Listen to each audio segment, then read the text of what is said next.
బాలకాండము 68వ సర్గము.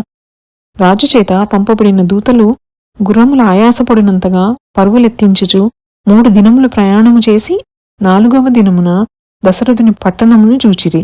ద్వారమునొద్ద కావలియున్న భటులను చూచి, జనక మహారాజు యొక్క దూతలము వచ్చితిమని మీ రాజునకు తెలుపుడనగా, వారలు వెళ్లి చెప్పివచ్చి, మా రాజు తొందరగా మిమ్ములను రమ్మనని చెప్పగా, వారలు లోనికేగి వృద్ధుడును దైవ సమానుడు నగు దశరథుని చూచి నిర్భయముగా చేతులు జోడించి మంచి మాటలతో, ఓ రాజశేఖర, జనక మహారాజు సర్వులతో, పురోహితులతో, మంత్రులతో, వన్హులతో కూడా నీ యొక్క క్షేమమును తెలుసుకొనగోరుచున్నాడు. ఇంకొక వార్త, గాదినందనుని అంగీకారముతో ఆ రాజు ఇట్లు మనవి చేయుచున్నాడు. వినవయ్య దశరథ మహారాజా, నా కుమార్తె వీర్యశుల్కయని మొన్నే ప్రతిన చేసి తిని. ఎందరో రాజులు నా కుమార్తెను వరింపవచ్చి నేనడిగిన విల్లు నెత్తలేక వెనుదిరిగిపోయిరి. అనుకొనకుండా గాధేయునితో కలిసి వచ్చిన నీ సుతులు సీతను గెలుచుకొనిరి. సభవారందరూ చూచుచుండగా రాముడు వింటిని రెండుగా విరిచివేశెను.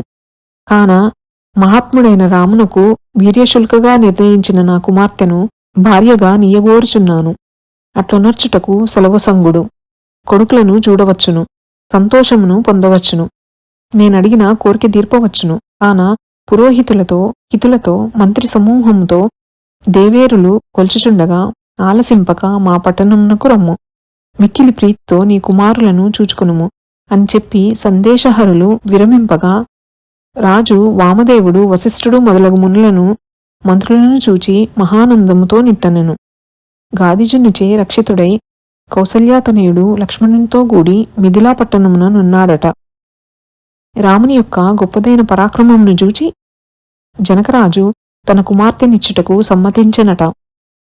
జనకుని సందేశమిది: మీకందరికిష్టమైనచో అక్కడికి తరలి వెళ్ళుదుము అనగా మంత్రులందరూ ఇది తగినదని పలక, రాజు సంతుష్టిని పొందినవాడై రేపే బయలుదేరి వెళ్ళుదమని మంత్రులకు చెప్పి, జనకుని మంత్రులకు వారు సంతోషించినట్లుగా బహుమతులనిచ్చెను. ఆ రాత్రి మహానందముగా గడిచెను. బాలకాండము 68వ సర్గము సంపూర్ణము.